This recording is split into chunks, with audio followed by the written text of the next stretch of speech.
All right, welcome back. We are going to cover the judgments of God, part one, Nashville and nuclear game theory. Will Nashville get hit by a nuke? We're going to find out the answer here and now. This Bible study is brought to you by Protestant Church Ministries. You can find more Bible studies at protestantchurch.org. This is part one of a, so far, four-part series that we are put together systematically to explain the importance of the Nashville warning message, the impetus of the judgments of God in all of Scripture and how they culminate again at the end of time, and the significant relevance of as in the days of Lot, quoting Luke chapter 17 and verse 21, where the Dr. Luke identifies the situation of Sodom and Gomorrah to be repeated again at the end of time. And we're going to look at parallels between Sodom and Gomorrah. But this one here, we're going to look at game theory, which is something taught in political science. It's taught in United States warfare and game tactics.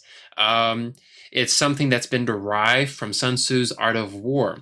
And due to recent developments of the prediction made by Jeff Pippinger and his ministry out of the state of Arkansas, he was able to successfully publish a full-page article in the Tennessean newspaper called where he predicts that Nashville will be destroyed by a nuclear warhead instigated by, caused by involvement of a radical Islamic group on an attack of U.S. soil, particularly and namely the city of Nashville. And he goes even farther and predicts the date of July 18th, 2020. So we have to examine that claim, number one, and number two, we're going to approach it with rational thought and systematic theology. And so I am so excited for this study. Without further ado, we're going to go through it. So far, we have been covering the judgments of God in all of Scripture. That has been our theme this quarter. We started in Genesis and we looked at the judgments of God in the days of Noah. Matthew 24 says, as in the days of Noah, so shall they be also in the days of the coming of the Son of Man. And so there are significant lessons both of judgment, but here also of salvation concerning Noah and his family, and the salvation, how it applies to us again at the end of time, and the importance of having that special ark. Then we looked at the judgments of God in Nineveh, and how Jonah had to give them a warning message. Now, there they were given a 40-day prophecy that God will overthrow them within 40 days if they do not repent, but Nineveh repented. However, there were deeper lessons here in Nineveh that is very important for the reader to understand concerning how God operates in allowing judgments to fall on the earth. Another example where a city received judgment was the city of Jericho. And this is an important story where the children of Israel marched around Jericho for 7 days, and on the seventh day, Sabbath, they marched around on the seventh day 7 more laps, and with 7 priests holding the Ark of the Covenant, housing the 10 Commandments of God, and those 7 priests blowed 7 trumpets on the 7th lap, and there was a loud cry, and the walls came tumbling down. So it's 7 by 7 by 7 by 7 pattern there in the story of Jericho. And it was behold the sound, which was the cry that Joshua records taking place there as the judgment came. There was a loud cry associated with it. Very important. Then we look at the judgments upon Jerusalem through the visitation of Jesus Christ. When Jesus was there in the flesh, he brought forward and reminded the Jews of the prophecies of Daniel chapter 9 that Jerusalem would be destroyed at this end if they refused the Messiah, rejecting the Son of God. And Jesus reminds them in Matthew 24 the events of the destruction of Jerusalem with the abomination of desolation. And there is an important lesson there, how that history will be repeated again on a larger world scene. And that's very important. And because Jesus predicted a prophecy against his own town, the Pharisees called Jesus a heretic, and they did everything to undermine his authority. But Jesus had nothing wrong. And more importantly, Neither his prophetic judgment was incorrect, and neither were his doctrinal teachings. He was doctrinally sound. But this is what made the Pharisees hate him even more. He was bulletproof, and they couldn't touch him in terms of his doctrine that he taught concerning salvation, the study of soteriology, how we are saved. Jesus' doctrine was perfect. Now, here you would think heretic might be spelt wrong, but it's not. That's the way it's spelled in the King James, especially in Titus chapter 3. And if you don't understand the meaning of this word, that's the purpose of this Bible study. Who is the real heretic in the Bible? And what must we prepare for in the closing scenes of Earth's history? That's a very important study concerning doctrine and salvation and judgment, which culminates all of these studies together, which leads us to our study on Nashville. And we're going to relate it here to, we're going to discuss game theory in part 1. We're going to discuss the hidden history of Nashville in part 2. And part 3, we're going to look at a verse-by-verse type-anti-type fulfillment of a particular city in the Bible, with the prophetic city here mentioned, which is Nashville. And part 4, we're going to go over the drone perspective of the entire event in terms of the second coming of Jesus Christ and end-time eschatology, which is something nobody has done, and it is very important. And we have some amazing stuff to share with all of you. And so you should be very excited. You can tell the excitement in my voice. So I'm going to go through. Ellen White had 3 visions from the year 1904 to the year 1905. Also, following the Nashville study, these 4-part series, we're going to begin delineating and producing out defending the Lord's prophet. And so we're going to explain why Ellen White is a true prophet, and we're going to use the entire Bible to show it. We're not going to let any one objection be left unanswered, and we're going to examine a multitude of Scripture and show how it harmonizes together.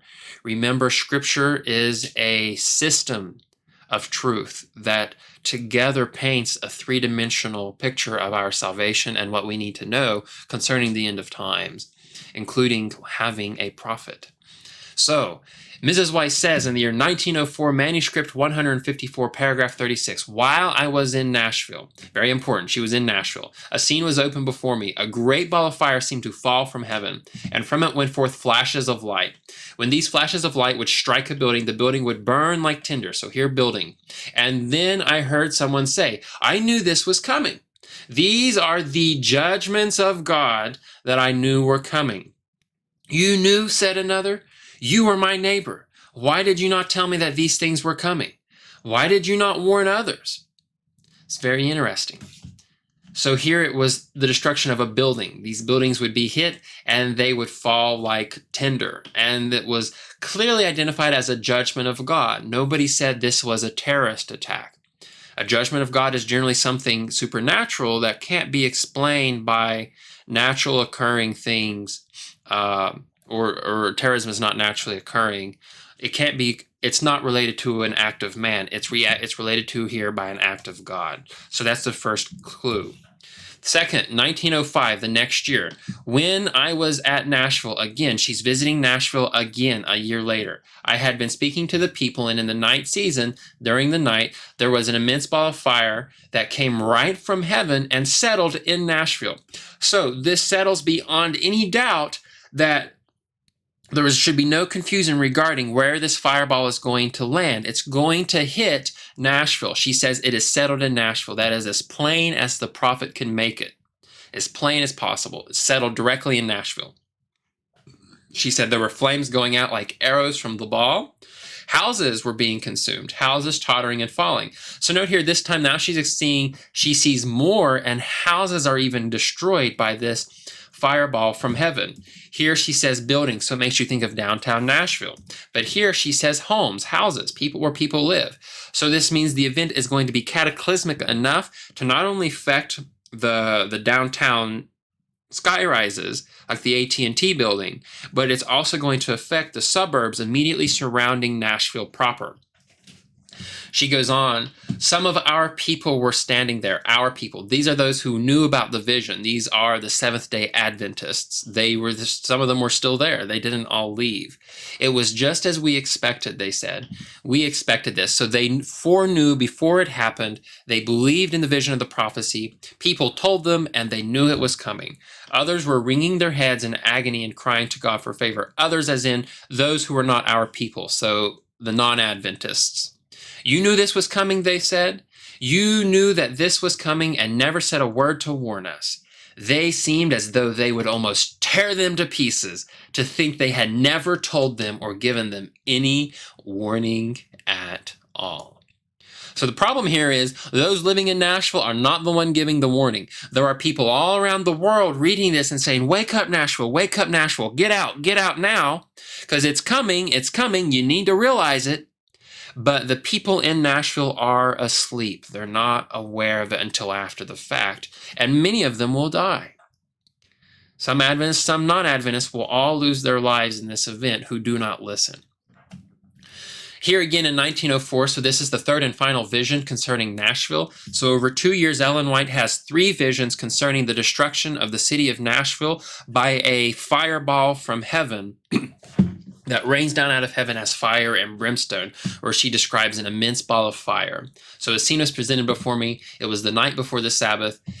That is when the scene was presented. I looked out of the window, and there was an immense ball of fire that had come from heaven, and it fell where they were casting buildings with pillars. Especially the pillars were presented to me. So the pillars here, there is a historic and iconic building in Nashville surrounded with gigantic pillars today. And we're going to address that a little bit further in part 2, the hidden history of Nashville. So stay tuned for that. Right now, we're addressing the nuclear prediction of Nashville. We're going to examine that first. But there is a place where they were casting pillars, and these pillars were especially drawn to Mrs. White's attention. And it seemed as if the fireball came right to the building and crushed it. And they saw that it was branching out. So something about this building where the pillars are is so horrible that God allows it to be directly targeted as a judgment of God. And it says it enlarged, and they began to cry and mourn, and they wrung their hands. And I saw some of the people stood by there saying, well, it was just as what we had been expecting. Again, our people said we knew it was coming. It was just what we had been talking about. It is just what we had been talking about. So lots of conversation after it happens, probably in every news coverage outlet in the known world. And others said, you knew this and never told us about it. I thought there was so much agony in their face, such an agony in their appearance. Could you imagine your neighbor's not Adventist, your neighbor does not know Nashville's getting destroyed. You know it's getting destroyed. You get your kids out of the city and your family saved, but you don't tell your neighbor and they lose their wife or their husband or their children or their parents because you didn't tell them. Yeah, that's on you. Read Exodus chapter 33 about what it means to warn your neighbor. Very important lesson the Bible teaches us. And Ezekiel chapter 3 verse 16, 17. And Ezekiel 33 also reiterates it. So how do we know it was Nashville as the city in her vision? Well, Mrs. White had a mode of operandi. She had a phonetic pattern of linguistics that always associated any vision she gave, and her wording was always the same. And we know this to be true because other visions she had, such as New York City getting hit with the Twin Towers, occurred in the same phonetic linguistic pattern. She says, while I was in the night season in New York City, God had shown me these buildings going up story after story and that they were to be destroyed. Testimonies to Church, Volume 9, page 11. Hint, hint. It was significant. She also writes about when she was in Loma Linda, California, how God showed her while I was in Loma Linda in the night season that God showed me this is where we must build our school, our medical school, and it should be this, this, and this. While she was in Chicago, God had shown me that while I was in the city in the night season, Chicago would be destroyed by a fire. She says, when visiting San Francisco, I was shown that terrible judgments would take place here, for they had opened up the liquor bars and the saloons again, and God was not happy, and there was a mighty earthquake there soon after. So every time she gives these visions, she is visiting the city. And number two, she mentions the city by name. And number three, either a blessing is given from the vision or a judgment is given from the vision as a warning. Most of them were warnings, but for example, in Melinda, it was a nice thing said about it. She has one about Collegedale, Tennessee, a nice thing was said about it. She has one that's also yet not fulfilled, which is the Copenhagen city in the country of Denmark. They are also prophesied to have a fireball from heaven destroy Copenhagen. So those of you in Copenhagen, just remember that. There's less said about you all, but she has 3 visions about Nashville, and the heat is definitely rising in Nashville, so it's much more pressing, I believe. So big deal. Now, the ministry said that on July 18th, 2020, a nuclear bomb by a Muslim community will be detonated over the city of Nashville. Well, here's what we know. Mrs. White said in the year 1906, so she had the 3 visions, 1904, spring, fall, then again in 1905, 3 consecutive visions. In the year 1906, letter 158, Mrs. White says the following regarding the duty of his people to get out of the city. The Lord calls for his people to locate away from the cities, for in such an hour as you all think not, fire and brimstone will be rained from heaven upon these cities. Location and of origin, heaven, not another country, not a man-made country on earth. Location of origin, heaven. Fire will come from heaven. When one city is destroyed, notice now she's specific, because it has to have a point of origin for when the judgments of God fall. Do not do this. Let not our people regard this matter as a light affair, and think that they may, if favorable opportunity offers, build themselves homes in that same destroyed city. So she's telling you, when this event happens, when this city is destroyed by fire from heaven, don't go back and build your houses there.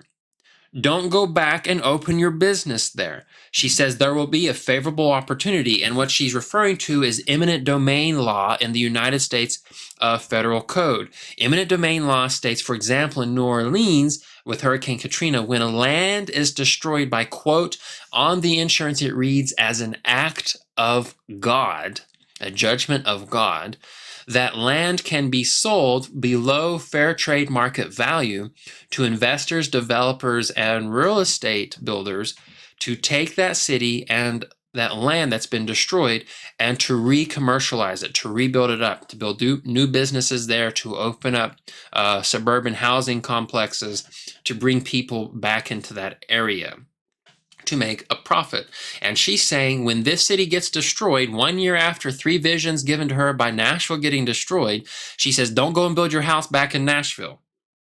She says, because it's not because it's going to get hit a second time, but because time at that point will be so short that you should not be concerned about building a house and establishing yourself and living out your life in a career. Time will be so short at that point that nothing else will matter except getting the gospel message out. And so if it was destroyed by a nuclear bomb, nobody would be going and building their house there. And here's the evidence. You look at Chernobyl, you look at Fukushima, nobody has rebuilt ever in Chernobyl, and Fukushima's taken over 80 years to be rebuilt. And they are still devastated with congenital birth defects, higher rates of cancer, and many other diseases. Nuclear radiation is extraordinarily toxic. You can look at these malformed infants coming out of the womb. They had many birth defects. This child here, his organs was switched on either side, and he had malformed injuries and acromegaly, long extended arms, encephalitis, malformed head. This child here, you see the formation, the things that it has had.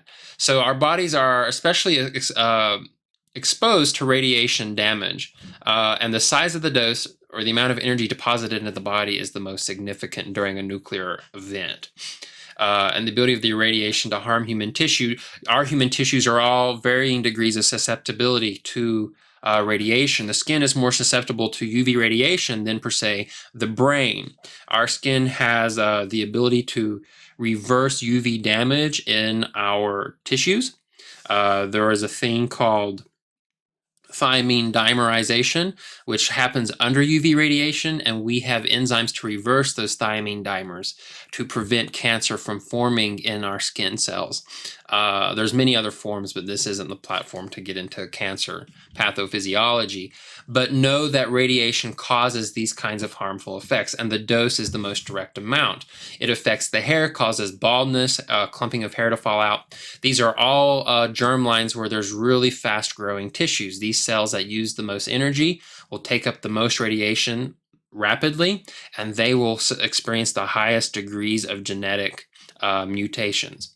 The brain can kill brain nerves, cause neuropathies, vasospasms, seizures, and even immediate death to the brain. Brain cancer. Glioblastoma is one of the fastest growing brain cancers, hardest to treat.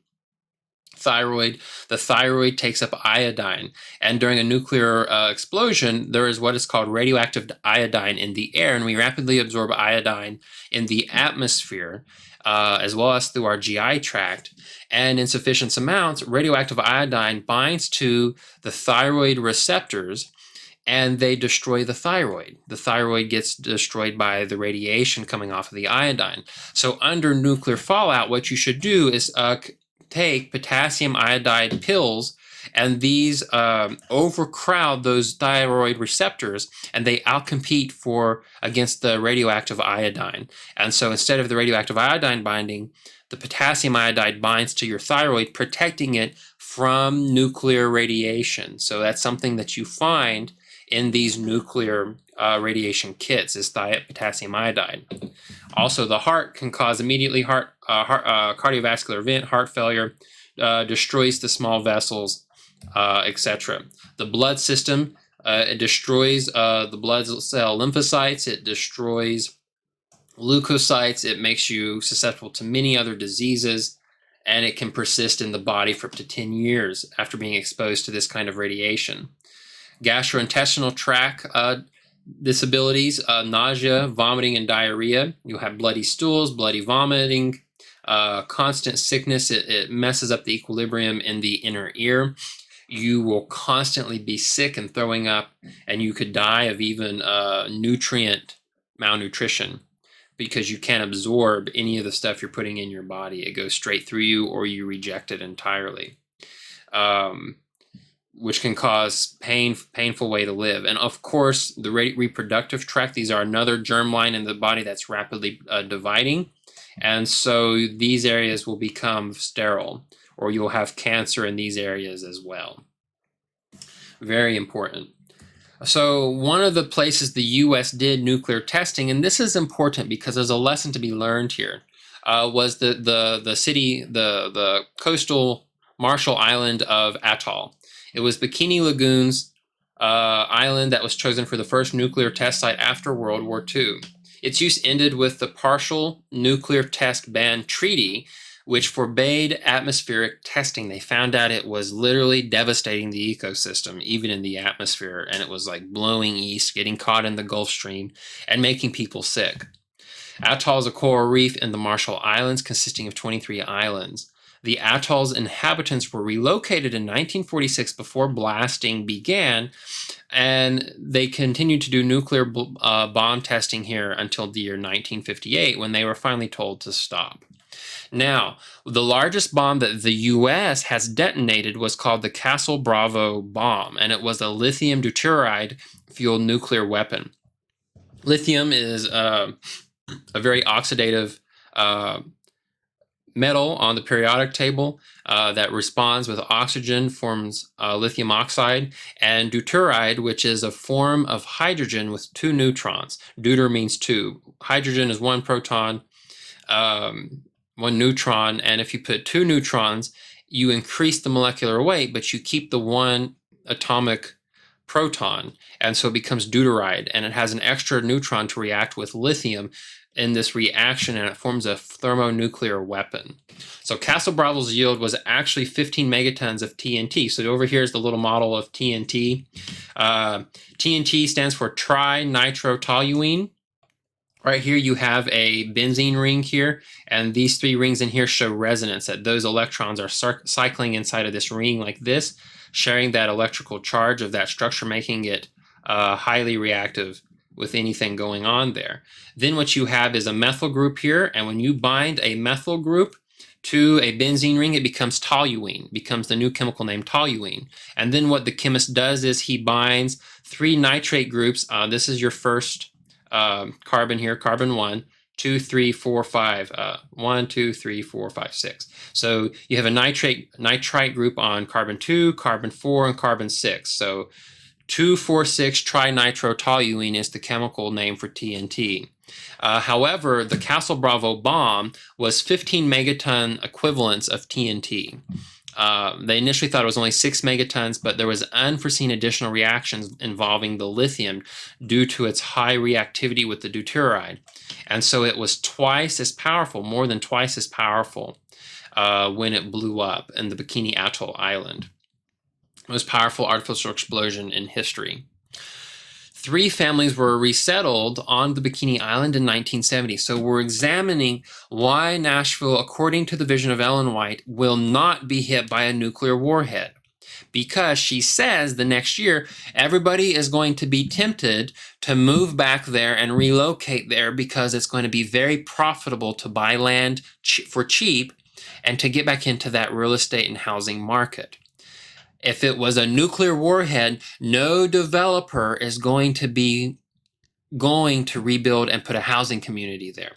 There's no housing communities in Chernobyl, and there's no housing communities here in Atoll, and I'm showing you that. So 100 residents moved there in 1970, 20 years after the fallout.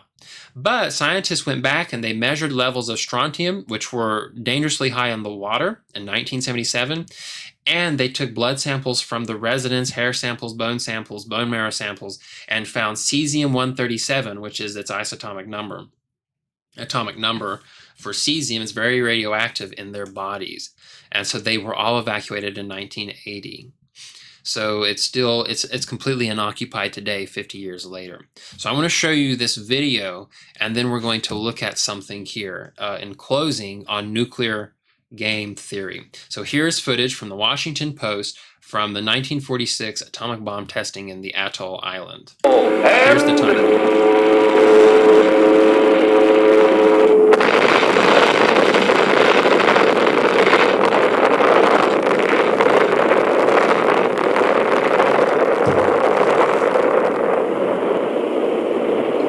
The awful roar of the blast, equal to a discharge of 60,000 depth charges, each weighing 600 pounds, strikes the ears of the observers. Many miles away, the raging might of searing flame, crushing force, and deadly radioactive water is seen falling in a killing mist as a great circular wall of sea closes in on the guinea pig fleet.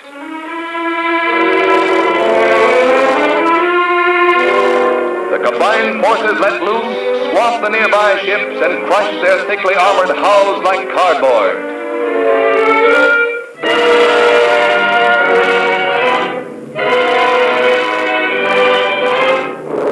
Seen from the air, the towering waves set in motion appear to be only shallow ripples. The beach at Bikini gets a pounding.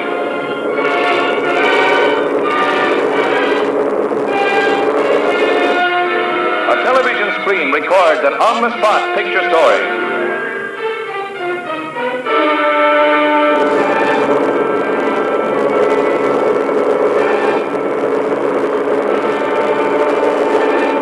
Drone planes fly through the turbulent air mass above Bikini Lagoon, deadly with its radioactive gases.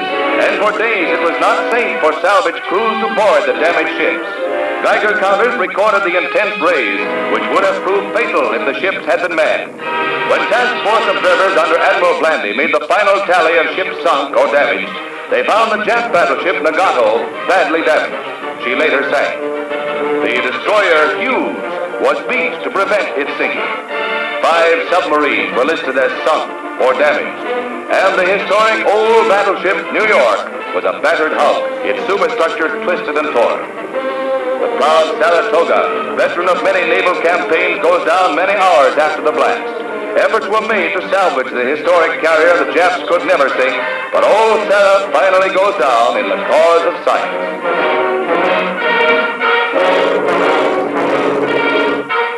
And now are shown the most dramatic pictures of the underwater blast, taken from a photographic plane. Here is the motion picture spectacle of all time.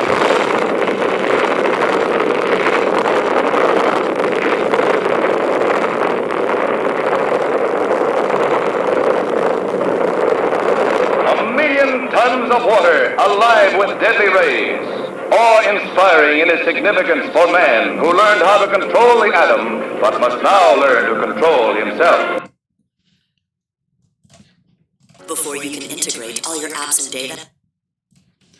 So that was very important for us to see how the nuclear bomb was launched, the effects on the ocean, the life around it, and why this area has been uninhabitable for over the last 70 years now. And so we know for certain that it cannot be a nuclear bomb that attacks Nashville.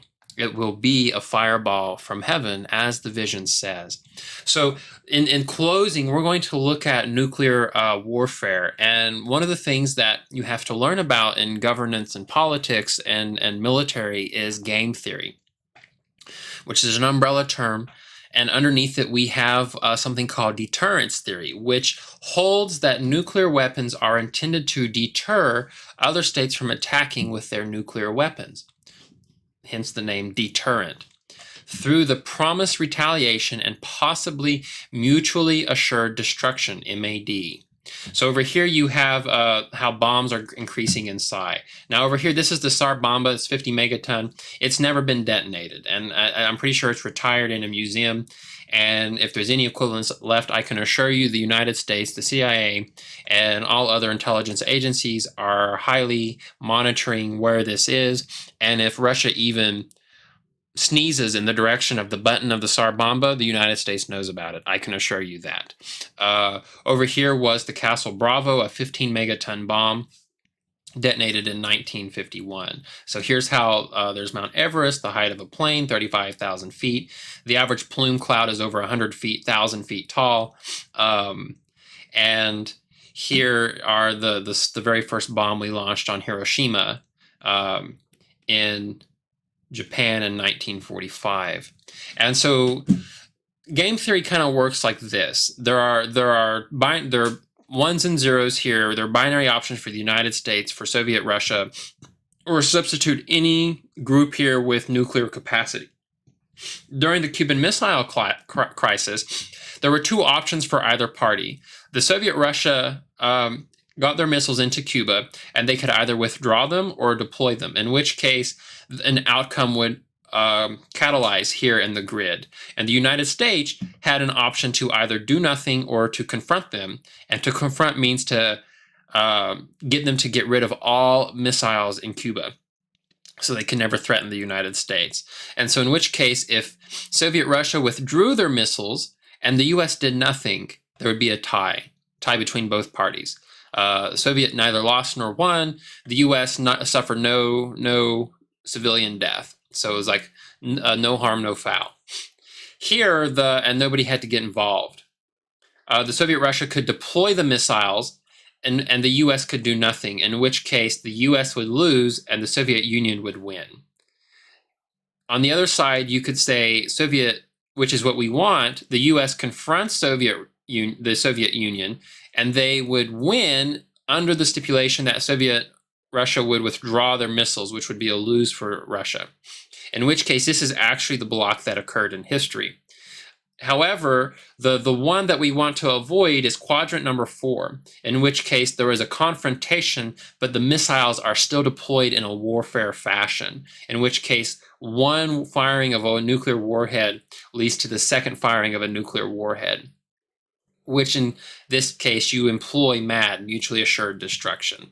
And so this is game theory in nuclear warfare. So we know for certain, will Nashville be prophetically destroyed by a nuclear warhead? Absolutely not. That's not what the vision says.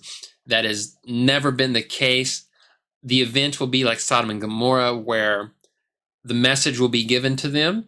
God's people will be safely removed at that point who heed the message, and the city will undergo some kind of supernatural event or a fireball falls from heaven under God's control and God's control alone, not any organization or group on the face of the earth will allow this to happen. It will be by God himself. Now, remember, it was considered a judgment of God in Mrs. White's vision. You can go back and look at it.